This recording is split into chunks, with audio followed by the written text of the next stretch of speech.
Welcome to my channel. അപ്പോൾ ഇന്ന് നമ്മൾ വന്നിട്ടുള്ളത് കിത്തൂട്ടിൻ്റെ ബർത്ത്ഡേ ആഘോഷങ്ങളെല്ലാം കൂടെ കൂടിയിട്ടൊരു വീഡിയോ ആയിട്ടാണ് കേട്ടോ.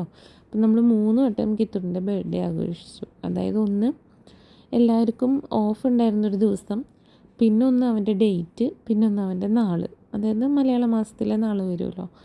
അപ്പോൾ അങ്ങനെ 3 ദിവസം നമ്മൾ ആഘോഷിച്ചു. അതിൽ 2 ദിവസം കേക്ക് കട്ട് ചെയ്തു.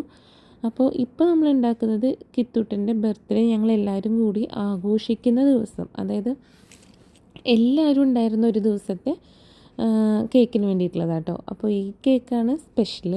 ഇത് പിന്നെ കിത്തൂട്ടൻ കുറേ നാൾ മുന്നേ കിത്തൂട്ടൻ ബുക്ക് ചെയ്തിട്ടുള്ളത്, അവന് അവഞ്ചേഴ്സിൻ്റെ കേക്ക് വേണമെന്നും പറഞ്ഞിട്ട്. ഞാനാണെങ്കിൽ ആദ്യമായിട്ടാണ് ഇത് ചെയ്യാൻ പോകുന്നത് കേട്ടോ.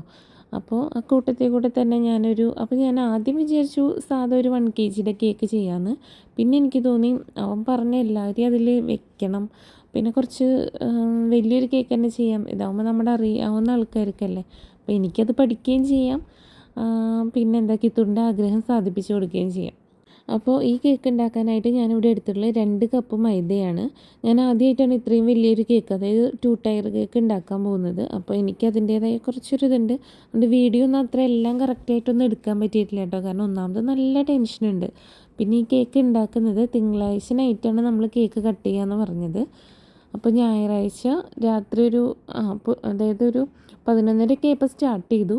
ഇതെല്ലാം കഴിഞ്ഞ് ഞാൻ കിടക്കുമ്പോൾ തിങ്കളാഴ്ച പുലർച്ചെ 5 മണിയൊക്കെ ആയിട്ടുണ്ട് കേട്ടോ. അപ്പോഴത്തേനും എൻ്റെ ഒരുവിധം എല്ലാ വർക്കും കഴിഞ്ഞിട്ടുണ്ട്. പിന്നെ ഫോണ്ടൻ്റൊക്കെ ഞാൻ ചെയ്ത് വെച്ചിട്ടുണ്ടായിരുന്നു. പിന്നെ കേക്ക് നമ്മൾ അങ്ങോട്ട് കൊണ്ടുപോകുന്ന ആ സമയമാകുമ്പോൾ എനിക്കതൊക്കെ ഒന്ന് ഫിക്സ് ചെയ്ത് കൊടുക്കേണ്ട ഒരു ഇത് മാത്രമേ ഉണ്ടായിരുന്നുള്ളൂ. അപ്പോൾ കേക്കൊക്കെ അങ്ങനെ നല്ല സ്പഞ്ചായിട്ട് എനിക്ക് കിട്ടിയിട്ടുണ്ടായിരുന്നു കേട്ടോ. ഞാൻ 4 എഗ്ഗാണ് എടുത്തിട്ടുണ്ടായിരുന്നത്, അതായത് 1 കപ്പിന് 4 എഗ്ഗ്, അപ്പോൾ 2 കപ്പിന് 8 എഗ്ഗ് എടുത്തിട്ടുണ്ടായിരുന്നു. അപ്പോൾ എനിക്ക് നല്ല പ്ലഫി ആയിട്ട് കിട്ടിയിട്ടുണ്ടായിരുന്നു. അതുകൊണ്ട് തന്നെ നല്ല ഹൈറ്റിൽ വന്നിട്ടുണ്ടായിരുന്നു കേട്ടോ. പിന്നെ അതൊക്കെ നമ്മൾ ക്രീം ഒക്കെ സെറ്റാക്കി ഫില്ലിങ്ങിൽ ഞാൻ ചോക്ലേറ്റ് ഇട്ട് കൊടുത്തിട്ടുണ്ടായിരുന്നു, വൈറ്റ് ചോക്ലേറ്റ് ഇട്ട് കൊടുത്തിട്ടുണ്ടായിരുന്നു. നോർമൽ വാനില കേക്ക് തന്നെയാണ്, വാനില സ്പഞ്ചാണ് ഉണ്ടാക്കിയിട്ടുള്ളത്. വേറെ ഫ്ലേവറൊന്നും ആക്കാൻ നിന്നില്ല, കാരണം ഒന്നാമത് അതിനുള്ള ടൈമില്ലായിരുന്നു. കുറേ മാസങ്ങൾക്ക് മുന്നേ ബുക്ക് ചെയ്തതാണെങ്കിലും തലേ ദിവസം നോക്കി പെട്ടെന്നാണ് ആ ദിവസം കട്ട് ചെയ്യാന്നുള്ള തീരുമാനത്തിലോട്ട് എത്തിയത്. അപ്പോൾ പിന്നെ എല്ലാം പെട്ടെന്നായിരുന്നു. അപ്പോൾ ഞാൻ കുറച്ച് വൈറ്റ് ചോക്ലേറ്റ്, എൻ്റെ കയ്യിലാണെങ്കിൽ അന്നേരം മിൽക്ക് മെയ്ഡും ഉണ്ടായിരുന്നില്ല, അല്ലെങ്കിൽ പിന്നെ അതും കൂടിയൊക്കെ ആഡ് ചെയ്യായിരുന്നു. പിന്നെ ഞാൻ വിചാരിച്ചു വേണ്ട, കുഴപ്പമില്ല, കുറച്ച് വൈറ്റ് ചോക്ലേറ്റൊക്കെ ആഡ് ചെയ്ത് അങ്ങനെ സംഭവം ഉഷാറായിരുന്നു. നല്ല ടേസ്റ്റുള്ള കേക്കായിരുന്നു, എല്ലാവർക്കും ഭയങ്കരമായിട്ട് ഇഷ്ടപ്പെട്ടു. പിന്നെ ഈ 2 ടയർ ഞാൻ പറഞ്ഞല്ലോ, ഞാൻ ആദ്യമായിട്ടാണ് ഇത് ചെയ്യാൻ പോകുന്നത്. അതൊരു ഗംഭീര ടാസ്ക് ആയിരുന്നു കേട്ടോ. ഞാൻ ജസ്റ്റ് യൂട്യൂബിൽ കുറേ വീഡിയോസ് നോക്കുമ്പോൾ വലിയൊരു സംഭവം പോലെ അതിനെക്കുറിച്ച് പറയുന്നുണ്ട്. ഇതിങ്ങോട്ടേക്ക് എടുത്ത് വയ്ക്കുമ്പോൾ ശ്രദ്ധിക്കേണ്ട കാര്യങ്ങൾ അങ്ങനെ എങ്ങനെയെന്നൊക്കെ. എന്തോ ഞാൻ എങ്ങനെയൊക്കെയോ ഒരു ധൈര്യത്തിൽ അങ്ങ് കയറ്റി വെച്ചു കേട്ടോ. ഇനി അഥവാ എന്തെങ്കിലും ആയാൽ തന്നെ കുഴപ്പമില്ല, നമുക്കറിയാവുന്ന ആൾക്കാർക്കുള്ളതല്ലേ. പെട്ടെന്ന് എനിക്ക് വേറൊരു കേക്ക് ഉണ്ടാക്കാവുന്നതല്ലേ ഉള്ളൂ, അല്ലെങ്കിൽ ഇതിനൊന്ന് സെറ്റാക്കി എടുത്താൽ മതി, ആ ഒരു ധൈര്യത്തിൽ അങ്ങ് വെച്ചു.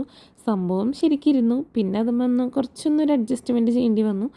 അതൊക്കെ ചെയ്ത് പിന്നെ വീണ്ടും അതിനൊന്നും ഭംഗിയിരുത്തി അവിടുന്ന് ഇവിടുന്നൊക്കെ ഇടയ്ക്കിടയ്ക്ക് പോകുന്നൊക്കെ ഉണ്ട് കേട്ടോ. അതൊക്കെ ഞാൻ വീണ്ടും സെറ്റാക്കും, കാരണം ഒന്നാമതത് സെറ്റാവുന്നുള്ളൂ. ക്രം കോട്ട് ചെയ്ത് അധികം ടൈം എടുത്തിട്ടില്ല, അപ്പോഴത്തേനും ഞാൻ അടുത്ത കോട്ടിങ് ചെയ്യാണ്.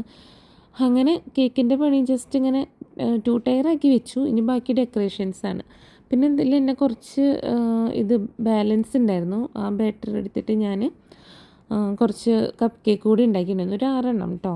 അപ്പോൾ അതും ഞാൻ ആദ്യമായിട്ടാണ് ഉണ്ടാക്കുന്നത്. മുന്നേ ഉണ്ടാക്കിയിട്ടുണ്ട്, പക്ഷേ ഡെക്കറേഷനൊന്നും ചെയ്തിട്ടുണ്ടായിരുന്നില്ല. അപ്പോൾ ഇത്തവണ അതും ചെയ്തു.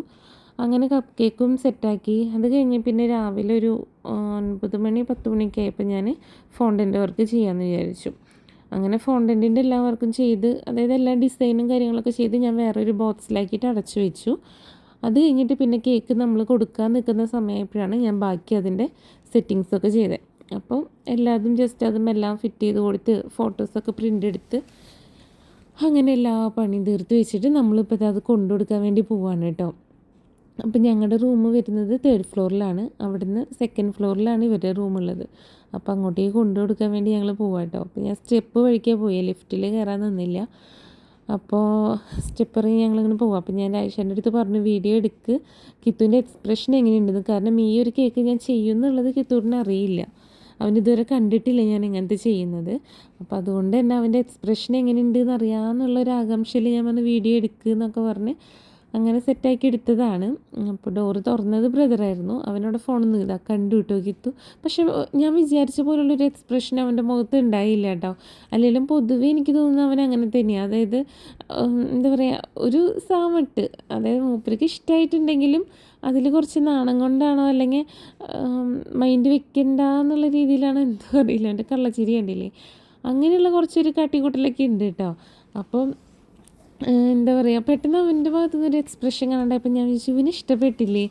അപ്പോൾ നല്ല ഇഷ്ടമൊക്കെ ആയി എനിക്ക് പറഞ്ഞു. പിന്നെ അവിടെ കൊണ്ടുവച്ചപ്പോൾ ആളതിന് ചുറ്റും കിടന്ന് ഇങ്ങനെ കറങ്ങിക്കൊണ്ട് നിൽക്കുന്നുണ്ട് കേട്ടോ.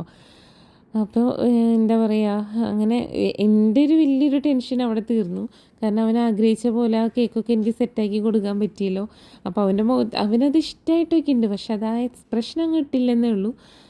പിന്നെ കേക്ക് മുറിക്കാൻ വേണ്ടിയിട്ട് ധൃതിയായിരുന്നു. പക്ഷെ ഞങ്ങൾക്ക് അവിടെ കുറച്ച് സെറ്റിങ്സൊക്കെ ചെയ്യാനുണ്ടായിരുന്നു. അപ്പോൾ അതൊക്കെ ചെയ്ത് പിന്നെ അങ്ങനെ ഞങ്ങൾ കേക്കൊക്കെ കട്ട് ചെയ്തു.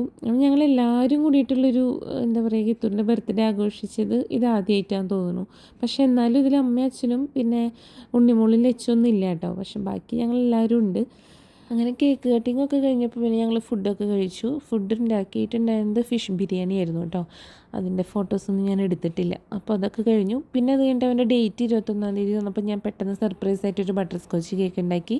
അങ്ങനെ അത് കട്ട് ചെയ്തതിൻ്റെ വീഡിയോ ഒന്നും അധികം എടുത്തിട്ടില്ല. പിന്നെ അവൻ്റെ നാളിൻ്റെ അന്ന് നമ്മൾ ചെറിയൊരു സദ്യയും പായസമൊക്കെ ഉണ്ടാക്കിയിട്ട് അങ്ങനെ അതും കൊടുത്തു. അന്ന് അവന് സ്കൂളുണ്ടായിരുന്നു. അപ്പോൾ അത്രയേ ഉള്ളൂ. അപ്പോൾ വീഡിയോ ഇഷ്ടമായി എല്ലാവരും ലൈക്ക് ചെയ്യുക, കമൻറ്റ് ചെയ്യുക, സബ്സ്ക്രൈബ് ചെയ്ത് സപ്പോർട്ട് ചെയ്യുക.